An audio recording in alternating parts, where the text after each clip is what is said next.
नमस्कार, मैं हूं शिवनाथ झा। आर्यावर्त इंडियनेशन .com के यूट्यूब चैनल अखबार वाला 001। मैं अभी खड़ा हूं इंडियन एक्सप्रेस के बाहर बारामदे पे। इस बारामदे पे हम लोग आज से 30 साल पहले दशकों यहाँ बैठ के कहानियों को गढ़ते थे। करने के लिए मैं उस जमाने में यहाँ रिपोर्टर था। आज की कहानी का सबसे जो महत्वपूर्ण पहलू है वो पहलू ये है कि आज से 43 साल पहले इसी अखबार का एक रिपोर्टर, जिस समय अरुण शौरी साहब यहाँ एग्जीक्यूटिव एडिटर थे, उस जमाने में यहाँ रिपोर्टर एक थे अश्विनी सरीन। अश्विनी सरीन मध्य प्रदेश से एक लड़की को खरीद के लाते हैं 2300 रुपये में, कमला, जो पूरे विश्व के लिए, पूरे भारत ही नहीं पूरे विश्व के लिए एक बहुत बड़ा जो तमाचा है वो तमाचा था। अश्विनी सरीन मध्य प्रदेश से एक लड़की कमला को खरीद के लाते हैं और उसके पीछे सिर्फ एक ही उद्देश्य था, यह बताना कि आज़ादी के 34 साल बाद भारत में आज भी गरीबी की, जो भारत के गांव है, रिमोट एरिया, उसमें गरीबी इतनी अधिक है कि लोग बेटियों को, बहुओं को, महिलाओं को बेचकर जीवन यापन करते हैं। उसे बहुत सारी स्थिति ऐसी थी कि इन महिलाओं को किडनैप कर या इन महिलाओं को खरीद कर भारत के जो वेश्यावृत्ति का बाजार है उस बाजार में बेचा जाता था। एक बहुत बड़ा गिरोह उस दिन भी काम करता था। उस कहानी को करने के लिए अश्विनी सरीन एक लड़की को, एक कमला को खरीद के लाते हैं इसी इंडियन एक्सप्रेस पे। अश्विनी सरीन को उस लड़की को खरीद के लाने में बहुत सारे जो कानूनी दाव पेच है उस दाव पेच को सामना करना पड़ा था।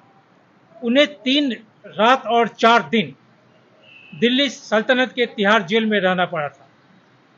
कानून कहते हैं कि कानून के आगे कोई नहीं, लेकिन आज जो एक सवाल है वो सवाल इस कहानी के माध्यम से, हमारे पीछे आप देख रहे हैं समय की चर्चा।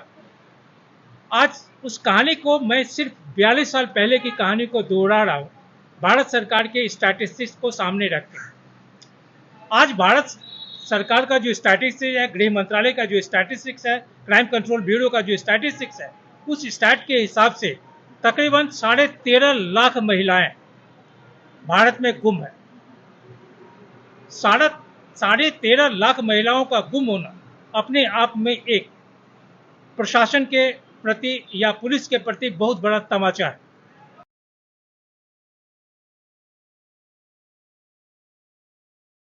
एक कमला को मध्य प्रदेश से लाने के क्रम में या लाने के बाद अश्विनी सरीन को 3 रात और 4 दिन तिहाड़ जेल में रहना पड़ा था।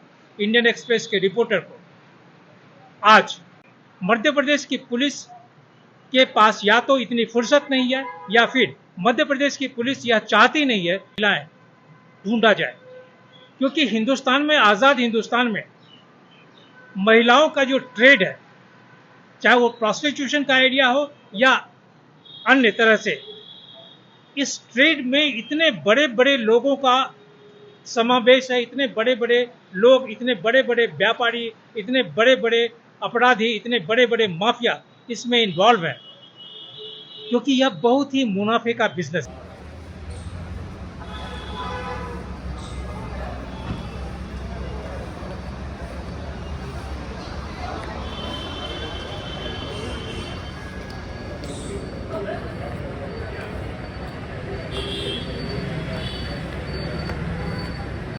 आज करीब 43 साल बाद एक तरह से री नरेटिंग कमला की कहानी को दोहराने के पीछे एक बहुत बड़ा मकसद हुआ। मकसद ये था कि पिछले दिनों अखबार वाला के लिए कहानी करने के लिए मैं दरियागंज में घूम रहा था। दरियागंज के इलाका में हालात आज ये है कि उस ज़माने में, आज़ादी के बाद या आज़ादी के पहले भी, इस ज़माने में 2 तरह के लोग थे दरियागंज के पिछले हिस्से में, एक मारवाड़ी और दूसरा बंगाली। ये दोनों परिवारों का, ये दोनों जो संप्रदाय के लोग हैं, इन लोगों का दरियागंज के पिछले हिस्से में इन लोगों का बहुत अधिक संपत्ति थी। लेकिन बाद के दिनों में ये संपत्ति धीरे धीरे ये सभी लोग बेच के यहाँ से जाने लगे। इसी पे एक कहानी थी। उस कहानी करने के क्रम में करीब 90 साल के एक वृद्ध मेरे पास आए। मुझे देखकर उन्होंने कहा कि आप रिपोर्टर हैं। फिर बातचीत हुई। तो बातचीत के दौरान उन्होंने कहा कि मैं टेलीविज़न नहीं देखता हूँ, इसलिए कि उनकी आँखें बहुत बेहतर नहीं है। वो लेकिन अखबार पढ़ते हैं, और अखबार पढ़ने में उन्होंने इंडियन एक्सप्रेस का नाम लिया कि वो इंडियन एक्सप्रेस अखबार मुद्दत से पढ़ रहे हैं। जब उन्होंने इंडियन एक्सप्रेस का नाम लिया तो मैं उनसे कहा कि मैं 90 के दशक में इंडियन एक्सप्रेस का रिपोर्टर था। मैं 10 साल इस अखबार में रिपोर्टर था। वो कहते हैं कि इसी अखबार ने 80 के दशक में एक कहानी किया था, कोई सरीन एक कमला नाम की कहानी एक किया था, कमला को खरीद के लाया था। तुम चाहो तो उस कहानी को एक बार फिर से दोहराओ। इसका वजह उन्होंने जो बताया वो वजह बहुत ही मार्मिक है। मार्मिक वजह यह है कि उनका कहना था कि एक कमला को लाने के लिए अगर एक रिपोर्टर को मध्य प्रदेश की पुलिस, दिल्ली की पुलिस कारावास की सजा देती है, उन्हें उस लड़की को खरीदने के लिए, खरीद कर लाने के लिए अगर उन्हें सजा होती है, तो आज पूरे भारतवर्ष में लाखों लाख महिलाएं, लाखों लाख लड़कियां गुम हैं।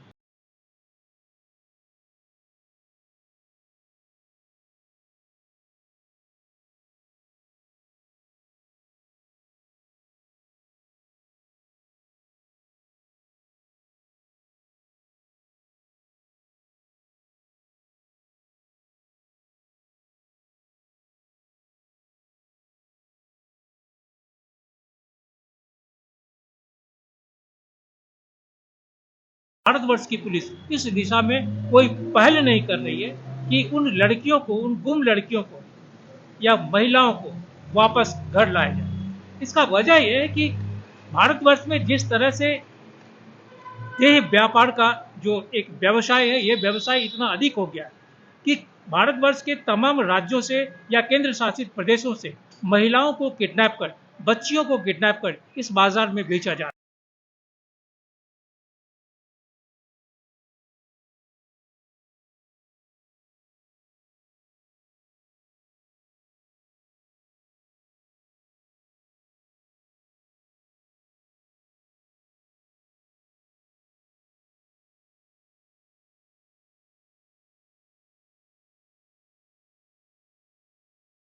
वैसे कमला की खरीद की कहानी अश्विनी सरीन इसी इंडियन एक्सप्रेस अखबार के रिपोर्टर 1981 में कमला को खरीद के लाए।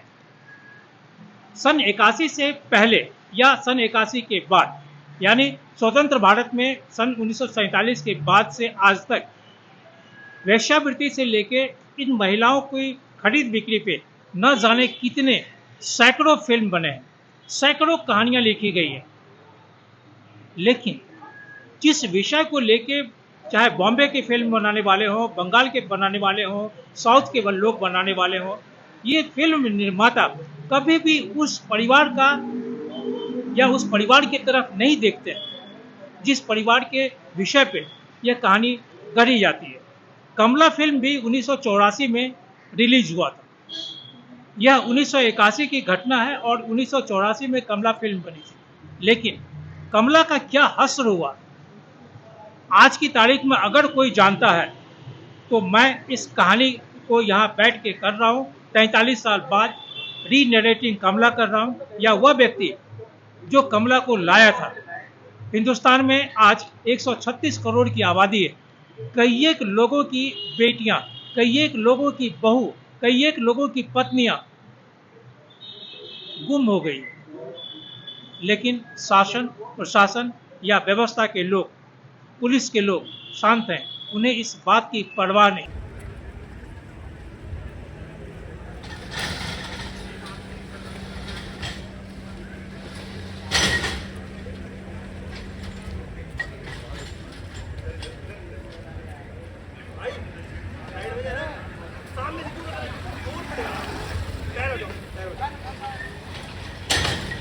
एक दूसरा जो महत्वपूर्ण पहलू ये है कि इन घटनाओं पे, चाहे महिलाओं का जो इस तरह बाजार में बेचा जाता है या फिर जो रेड लाइट एरिया में बेचा जाता है या अन्य तरह से महिलाओं का जो शोषण होता है, उस पे न जाने कितने फिल्म बने फिल्म के जो निर्माता हैं वो राष्ट्रभक्ति देशभक्ति की भी फिल्म बनाते हैं, भगत सिंह राजगुरु सुखदेव पर भी फिल्म बनाते हैं, लेकिन शायद फिल्म के निर्माता को इस बात का तनिक भी ज्ञान नहीं होगा कि क्या भगत सिंह राजगुरु सुखदेव या अन्य क्रांतिकारी जो राष्ट्र के लिए मातृभूमि की आज़ादी के लिए अपने प्राणों को उत्सर्ग किए, क्या उनके परिवार के लोग आज जीवित हैं?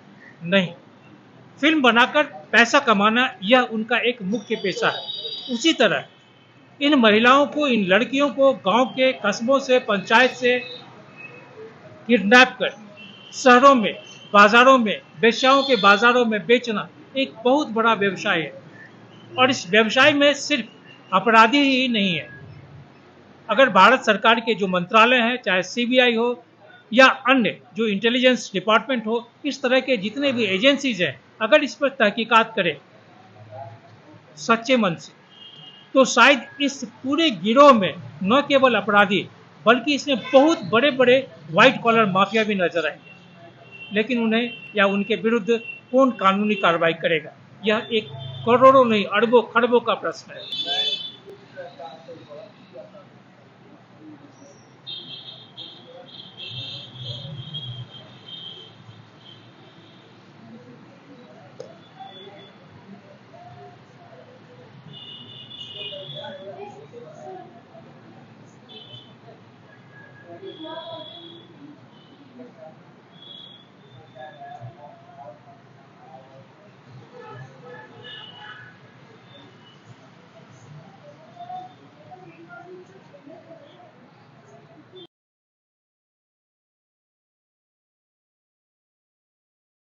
कमला की कहानी बहुत विचित्र कहानी है।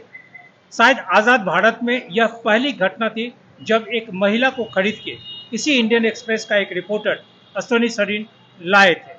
यह घटना 1981 की, यानी आज से करीब 43 साल पहले। 43 साल पहले राजस्थान, उत्तर प्रदेश, मध्य प्रदेश का जो एक सीमा है, इन सीमाओं में आगरा से तकरीबन 40 किलोमीटर दूर कमला को खरीद कर अश्विनी सरीन लाए थे। उस खरीदने के पीछे जो मकसद था, वो मकसद सिर्फ यही था कि आज़ाद भारत के 34 वर्ष होने के बावजूद भारत के सुदूर गांव में, कस्बों में आज भी गरीबी के कारण लड़कियों को बेचा जाता है। आज तो भारत में एक बहुत बड़ा गिरोह इसमें काम कर रहा है, जो देश के विभिन्न राज्यों, केंद्र शासित प्रदेशों या उस उम्र की जो कम उम्र की लड़कियां हैं, उन्हें चोरी कर, अपहरण कर, लुभा कर, फुसला कर वेश्यावृत्ति के धंधे में या अन्य धंधों में उन्हें प्रेरित किया जाता है, फेंका जाता है। आज हिंदुस्तान में किडनैपिंग का जो बाजार है, खास करके जो महिलाओं का किडनैपिंग का जो बाजार है, ये कई एक हजार करोड़ का बिजनेस है। और पैसा सबको अच्छा लगता है, खास करके जो पैसा मुफ्त का। इस पूरे व्यवसाय में बहुत बड़े बड़े लोग लगे हुए। पड़ताल या जांच कौन करेगा, यह एक बहुत बड़ा प्रश्न है, क्योंकि इस बात को शासन जानती है, प्रशासन जानती है, मंत्री जानते हैं, शंत्री जानते हैं, अधिकारी जानते हैं, सभी लोग जानते हैं। लेकिन इस बिल्ली के गर्दन में घंटी कौन बांधेगा? आज़ाद भारत में वैसे जो राजनेता से लेके अधिकारी तक बार बार चिल्लाते हैं, ढिंडोरा या नगाड़ा पीट कर कहते हैं कि समाज में महिलाओं को और पुरुषों को समान अधिकार मिलनी चाहिए। दिल्ली के जंतर मंतर से लेके राज्यों की जो राजधानी है, उस पर भी बहुत तरह के आंदोलन होते हैं महिला और पुरुष के अधिकारों को लेकर। महिलाएं भी अपने अधिकारों के लिए लड़ती है, पुरुष भी लड़ते हैं।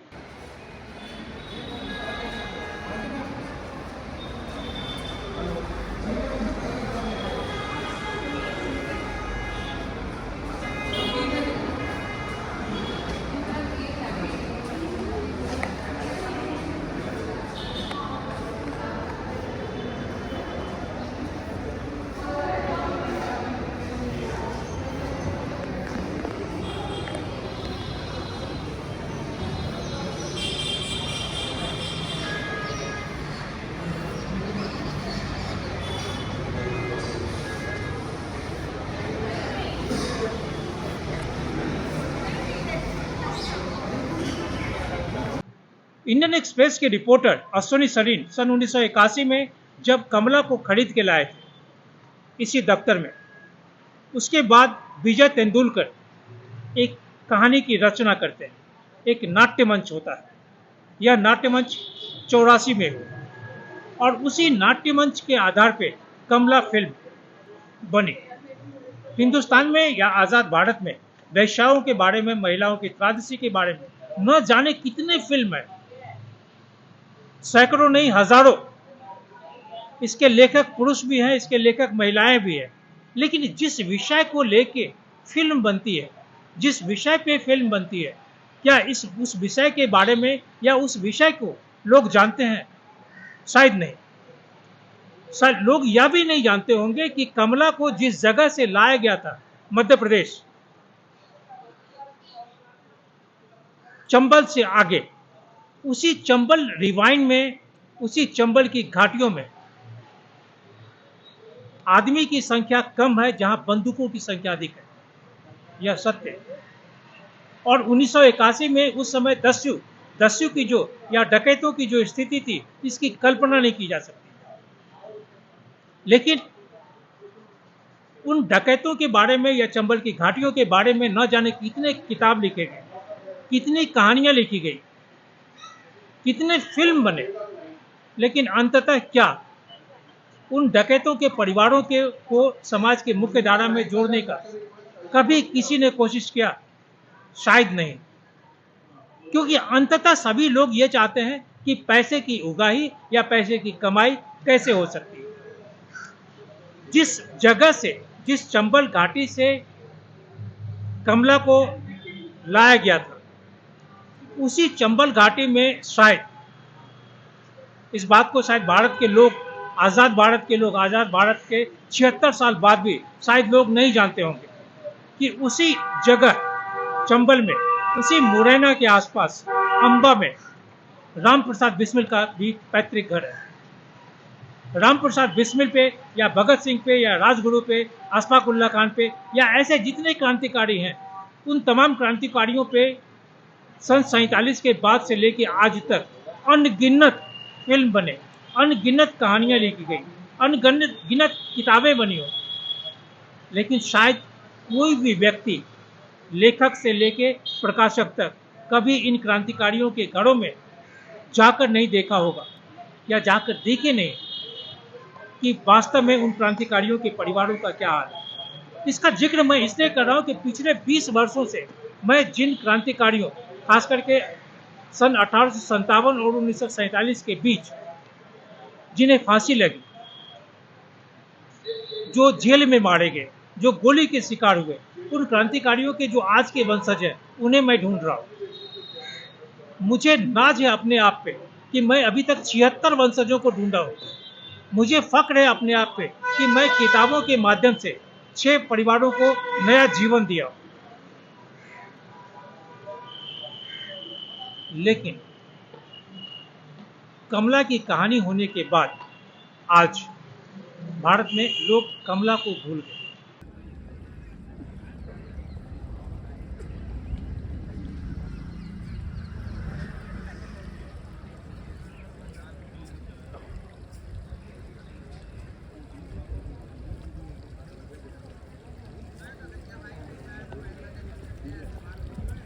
स्वतंत्रता मिलने के बाद यानी सन 47 के बाद आज तक भारत के संविधान में तकरीबन 106 मर्तबा संशोधन किया गया है। स्वाभाविक है कि ये संविधान में जितने भी संशोधन हुए हैं, उसमें जो सत्तारूढ़ पार्टियां हैं, वो पार्टियां कहीं न कहीं प्रत्यक्ष अथवा परोक्ष रूप से इस बात को अपने मस्तिष्क में जरूर रखती है कि उससे उसका या उस राजनीतिक पार्टी का या उस राजनेता का अंततः मतदान में, राजनीतिक छवि में क्या मुनाफा होगा।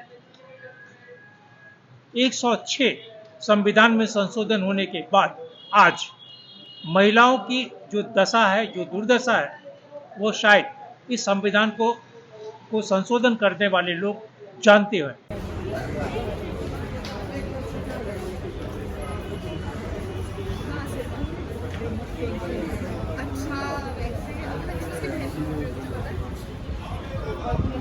यहाँ एक बात और बहुत ही अधिक दुखद है, और दुखद बात यह है कि एक कमला को मध्य प्रदेश से खरीद कर लाकर अखबार के पन्नों में कहानी बनाकर यह दिखाना है कि आज़ादी के 34 या 36 साल बाद भी भारत में महिलाओं की जो स्थिति होनी चाहिए, महिलाओं को जो सुरक्षा मिलनी चाहिए, वो शायद सुरक्षा नहीं मिली।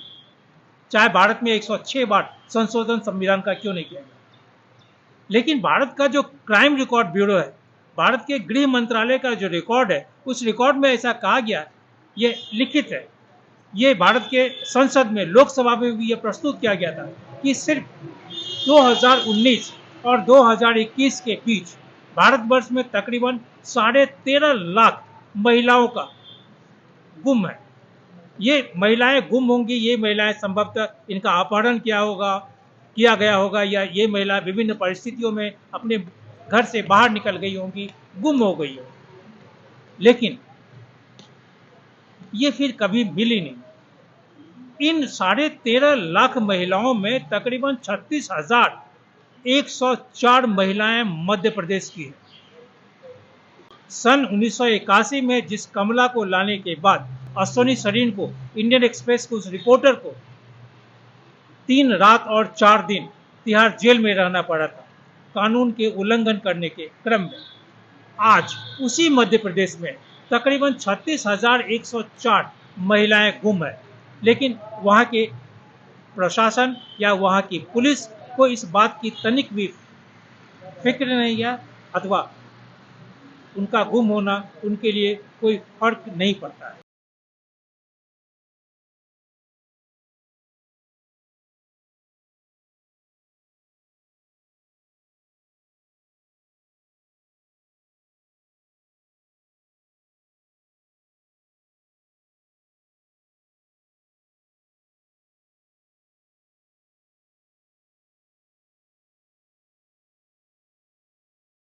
अश्विनी सरीन के बारे में कहा जाता है कि 80 के दशक में अश्विनी सरीन कोई 8-9 महीने राजस्थान, उत्तर प्रदेश और मध्य प्रदेश के क्षेत्र में घूमे थे। उस समय उनकी आयु करीब 30 या 32 साल थी।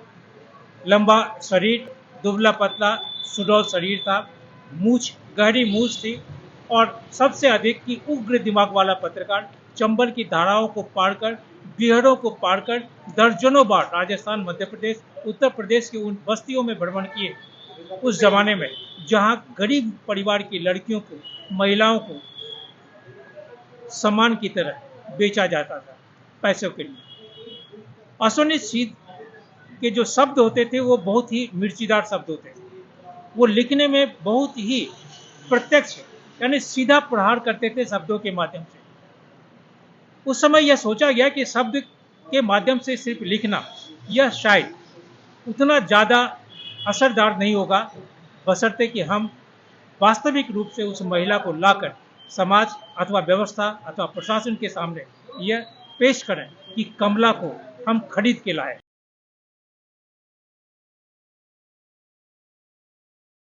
जिस समय कमला की कहानी के लिए एक शुरुआत हुई थी सन 81 में, उस समय इस बात को 2-3 लोग से अधिक नहीं जानते थे। उस समय एक कार्यकारी अध्यक्ष जो यहाँ के संपादक थे, वो थे अरुण शौरी साहब। अरुण शौरी साहब इंडियन एक्सप्रेस के एक बहुत ही बेहतरीन संपादक रह चुके हैं। अरुण शौरी साहब जानते थे, और फिर उसके बाद अश्विनी सरीन जानते थे। इसके अलावे भारत के जो न्यायपालिका है, उस न्यायपालिका के तत्कालीन जो न्यायमूर्ति लोग थे, उसमें 2-3 न्यायमूर्ति इसलिए जानते थे कि सभी न्यायमूर्ति का संबंध अरुण शौरी साहब के साथ बहुत बेहतरीन था।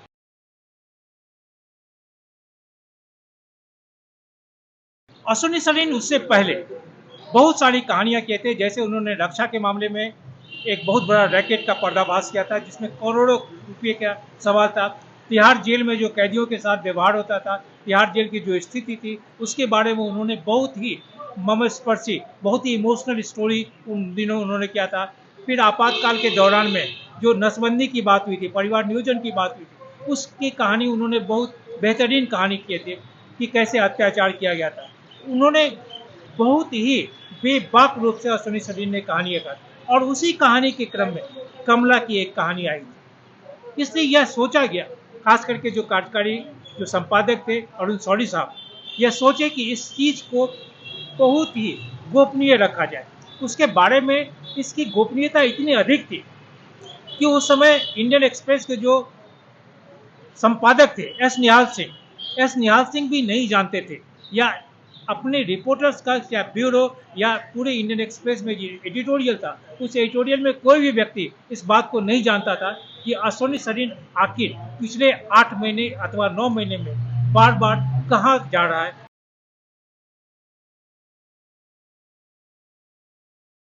कमला की कहानी को करते समय गोपनीयता अपने उत्कर्ष पे था, और उस गोपनीयता का एक दृष्टांत यह है कि अश्विनी सरीन की पत्नी डॉक्टर उमा इस बात से अनभिज्ञ थी कि आखिर उसका पति जो एक रिपोर्टर है इंडियन एक्सप्रेस का, आखिर वो क्या कर रहा है, बार बार राजस्थान, मध्य प्रदेश या उत्तर प्रदेश के क्षेत्र में क्यों जा रहा है। इस बात के बारे में भी वो चीज गोपनीय रखा गया। अश्विनी सरीन को इस बात का अंदाजा था, उन्हें इस बात की खबर मिली थी कि मुरैना और मैनपुरी एटा के बीच में जो आगरा का यह इलाका है, इस इलाके में महिलाओं की तस्करी होता है, महिलाएं को खरीद बिक्री होती है, लोग वहां से खरीद के महिलाओं को ले जाते हैं। इस टिपा पे एक कहानी कर देना तत्कालीन जो कार्यकारी संपादक थे अरुण शौरी साहब, उनके लिए उनका सोचना था कि शायद वो कहानी सिर्फ उतना ज़्यादा प्रभावशाली या प्रभावकारी नहीं होगा। वो यह भी जानते थे कि लड़की को या महिला को खरीद के लाना यह भारतीय जो दंड संहिता है उसके विरुद्ध है, यह कानूनी गलत है, कानूनी अपराध है। लेकिन फिर भी समाज को एक नई दिशा दिखाने के लिए, समाज को प्रत्यक्ष रूप से इस बात का एहसास कराने के लिए कि महिलाएं आज भी बाजार में बिक रही हैं, उसे खरीदना जरूरी है, चाहे इसके लिए उसे कानूनी रूप से जो भी दंड भुगतना पड़े।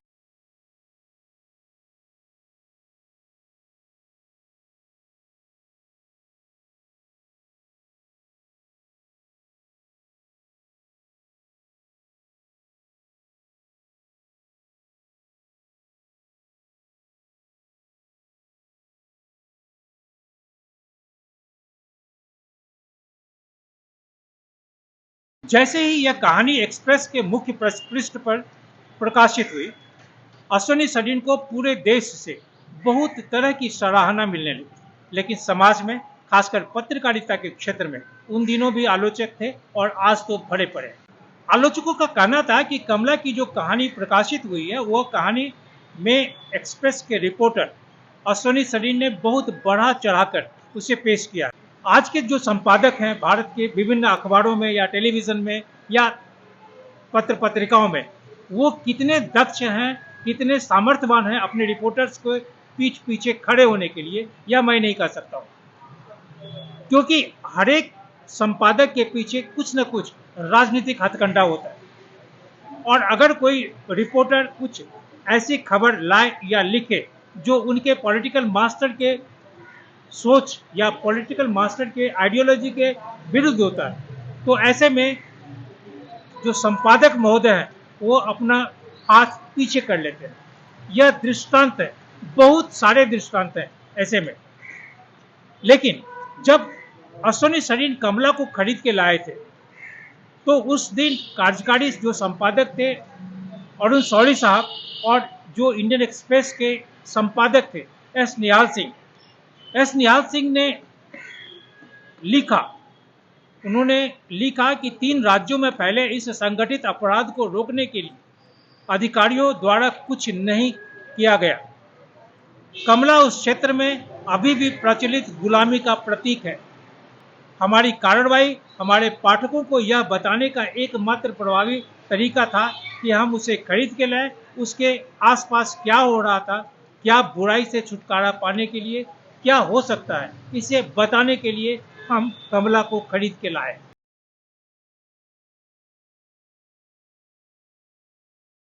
इंडियन एक्सप्रेस में जो कहानी 1981 में प्रकाशित हुई थी, उस कहानी के प्रकाशन के बाद, कमला की कहानी के प्रकाशन के बाद अश्विनी सरीन के बारे में बहुत बेहतर बहुत लोग नहीं लिखे, बहुत लोग बहुत नकारात्मक शब्द भी लिखे। उसी समय हिंदुस्तान टाइम्स के जो संपादक थे वो थे खुशवंत सिंह आक्रोश व्यक्त करने वाले को भोला बताए।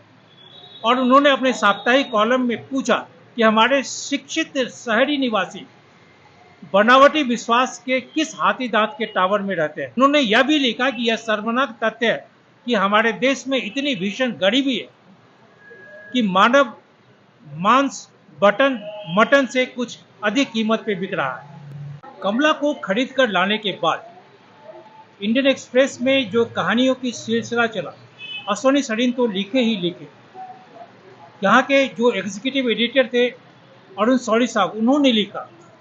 इस अखबार के उस जमाने में जो एडिटर थे एस निहाल सिंह, उन्होंने लिखा। और सबसे ज़्यादा जो कहानियों का हिस्सा मिला वो मिला कुमी कपूर को। कुमी कपूर भी उस जमाने में अश्वनी के साथ ही रिपोर्टर थे। मैं भाग्यशाली हूँ कि मैं कुमी कपूर जब यहाँ रेजिडेंट एडिटर बनी थी, मैं उनके अधीन काम किया।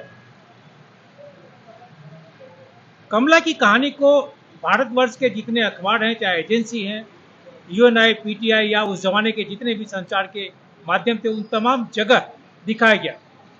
टेलीविजन पे फिल्म भी बनी।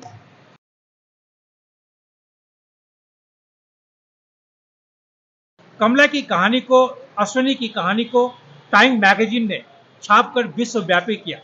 टाइम मैगजीन तो यहाँ तक लिखा कि हिंदुस्तान में महिलाओं की जो खरीद होती है वो भैंस और बकरी के कीमत के बराबर।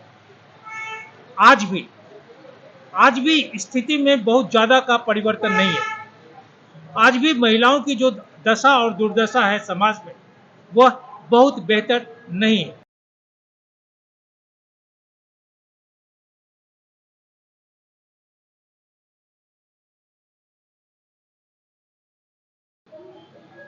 आज हिंदुस्तान में अगर भारत सरकार के आंकड़े को देखा जाए तो उस आंकड़ों के हिसाब से कई लाखों से अधिक पत्र पत्रिकाएं भारत में प्रकाशित होती हैं। कुछ दैनिक अखबार हैं, कुछ साप्ताहिक हैं, कुछ मासिक हैं। शायद ही कोई अखबार का रिपोर्टर ऐसा होगा जिसके पीछे उस अखबार के संपादक चट्टान की तरह खड़े होते होंगे जब किसी विपदा में या कहानी के मामले में एक रिपोर्टर कभी फंसता होगा या कभी ऐसी कहानी करना चाहता होगा जो कहानी समाज के लिए, व्यवस्था के लिए, पुलिस के लिए, प्रशासन के लिए बहुत ही प्रतिकूल हो। क्योंकि संपादक का मजबूत होना बहुत ही, या यूं कहें कि संपादक का मजबूत होना नितांत आवश्यक है। एक एक कहानी के एक एक शब्द के पीछे एक रिपोर्टर की जो भूमिका होती है वो तो होती है।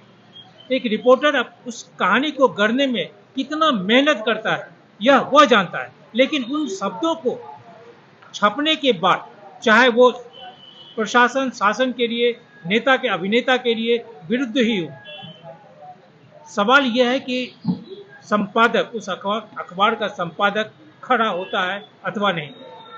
मुझे अपने 40-45 साल के जीवन में, मैं इसी अखबार में जब रिपोर्टर था 90 के दशक में, तो जो एक घटना हुई थी उस घटना में इस अखबार का जो संपादक रात के 1:30 बजे मेरे पीछे खड़ा हो गया, अश्वनी सरीन। क्योंकि अश्वनी सरीन के पीछे सन 81 में उनका एडिटर खड़ा हुआ था। एग्जीक्यूटिव एडिटर से लेके जो एडिटर, मेन एडिटर थे, एस निहाल सिंह से लेके अरुण शौरी तक।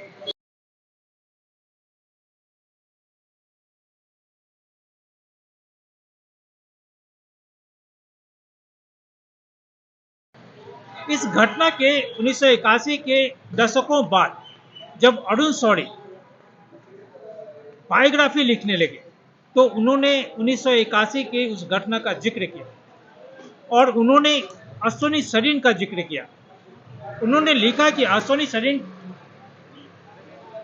अरुण शौरी के संस्मरण का यह पहला, यह विशेष अंक 1980 के दशक की सबसे बड़ी कहानियों में थी। कमला की कहानी, जिसे मध्य भारत में आदिवासी महिलाओं के शोषण को उजागर करने के प्रयास में एक पत्रकार ने खरीदा था। उन्होंने लिखा, अरुण शौरी साहब ने लिखा कि अश्वनी सरीन हमारे दिल्ली टीम में एक साहसी युवा पत्रकार थे। वह क्षेत्र में जाएंगे तथा तथ्यों का दस्तावेजीकरण करेंगे।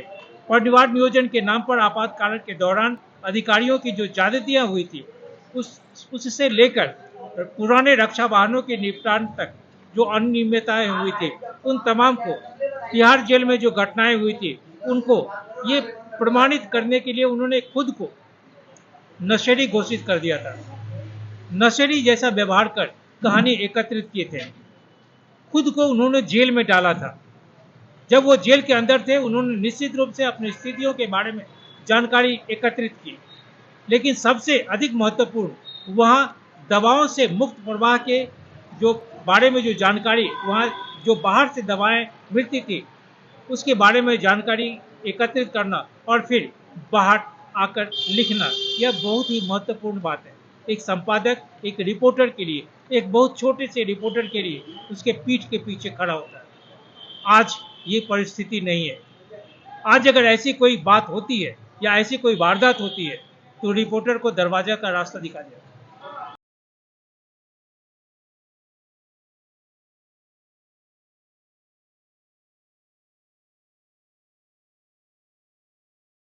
अरुण शौरी ने लिखा कि धौलपुर मुरैना इलाके में चुनाव कवर करते समय अश्विनी को यह पता चला कि मध्य प्रदेश, राजस्थान और उत्तर प्रदेश के जंक्शन पर महिलाओं का व्यापार बड़े पैमाने पे होता है। समय समय पर सामाजिक कार्यकर्ता इस कुप्रथा की ओर ध्यान आकर्षित करते थे और अधिकारी वर्ग इसका खंडन करते थे।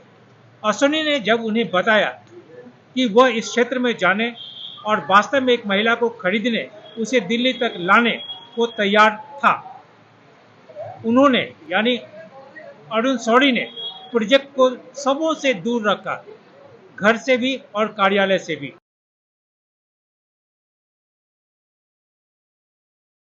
अश्विनी शौरी के इस व्यवहार या उनकी जो पत्रकारिता थी उसके बारे में अरुण शौरी ने फिर लिखा कि बेशक हमने इसमें कोई संदेह नहीं था कि एक महिला को खरीदना यह एक गंभीर बात है।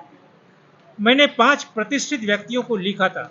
भारत के तत्कालीन मुख्य न्यायाधीश न्यायमूर्ति वाई चंद्रचूड़। आज जब मैं इस कहानी को दोहरा रहा हूँ, कमला की कहानी को दोहरा रहा हूँ, तो आज चंद्रचूड़ साहब के पुत्र भारत के सर्वोच्च न्यायालय के मुख्य न्यायाधीश है। उन दिनों वाई चंद्रचूड़ के अलावा न्यायमूर्ति PN भगवती से भी इस बात की जानकारी थी। उन्होंने, अरुण शौरी साहब ने लिखा कि मैंने समझाया अश्विनी क्या करने वाले थे और कारण वह ऐसा क्यों करने जा रहे हैं। कारण स्पष्ट और सरल था।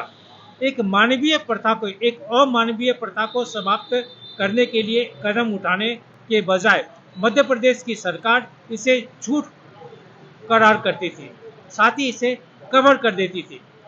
हम तथ्यों को इस तरह उजागर करने जा रहे हैं कि वो निर्विवाद हो जाए।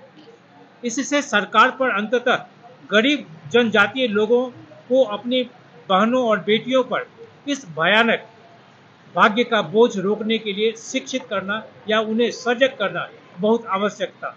कमला उसी को एक हिस्सा थी। अरुण शौरी ने लिखा कि कभी कभी व्यथित होने के बजाय कमला ने इस तथ्य पर गर्व व्यक्त किया कि उसकी कीमत बाजार में इतनी अधिक है। कमला की प्रतिक्रियाओं ने एक और चिंता का तथ्य स्थापित किया था, महिलाओं का इतना बड़ा व्यापक व्यापार होना। कभी कभी कमला को लगता था कि उसका भाग्य सामान्य है। अश्विनी की पत्नी ने संवाददाताओं से कहा कि कमला ने उससे पूछा कि अश्विनी ने उसके लिए कितना कीमत दिया है। उमा यानी अश्विनी की पत्नी, चूंकि अश्विनी ने कमला के लिए पहले ही भुगतान कर दिया था, इसलिए वो दोनों उसके साथ क्यों नहीं रह सकते। कमला ने यह सवाल अश्विनी की पत्नी उमा से किया था।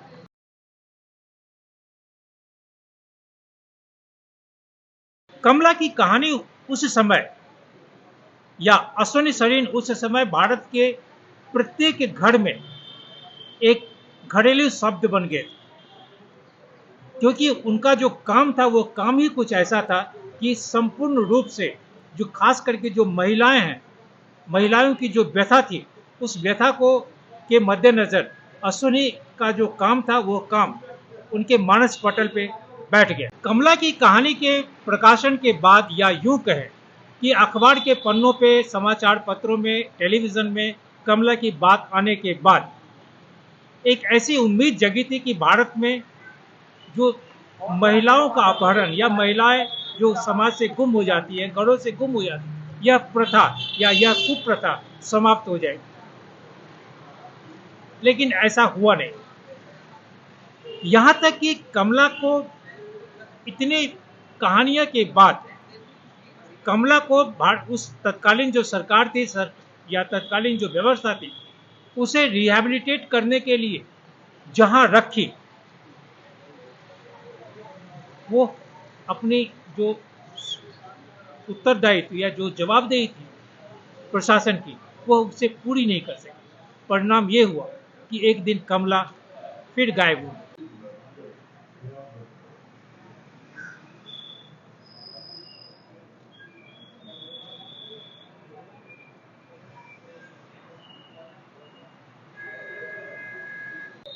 अरुण शौरी ने जो लिखा है, उन्होंने लिखा कि अश्विनी के शानदार प्रयास का कई मायनों में दुखद अंत हुआ। जब कमला के लिए आश्रय ढूंढने की प्रयास जारी किए थे, तब एक दिन हमें पता चला कि वह बेचारी महिला गायब हो गई। यह कैसे हो सकता है? कमला स्वस्थ दिमाग की नहीं थी और इसलिए वह अकेले उस शहर में भाग नहीं सकती थी जिसके बारे में उसे कुछ पता नहीं था। इससे भी ज्यादा महत्वपूर्ण बात यह थी कि अनाथालय के प्रवेश द्वार पे सख्ती से नियंत्रण या सख्ती से पुलिस पदस्थापित होता था। इमारत में भी प्रवेश द्वार था, लेकिन इमारत में भी लोग प्रवेश नहीं कर सकते। सवाल सिर्फ यही हुआ कि आखिर कमला सरकार या प्रशासन के अधीन होने के बाद भी गायब कैसे हुआ?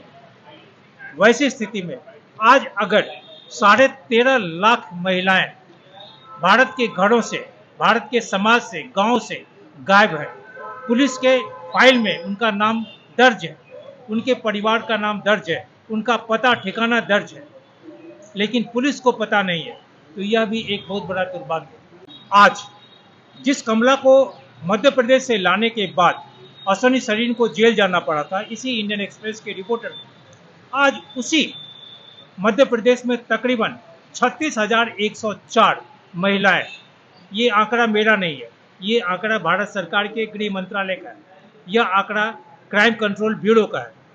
आज 36,104 महिलाएं मध्य प्रदेश से गुम है। उत्तर प्रदेश या फिर राजस्थान की जो आंकड़े हैं वो अलग। अब सवाल ये है कि इस प्रथा या इस कुप्रथा को रोका कैसे जाए।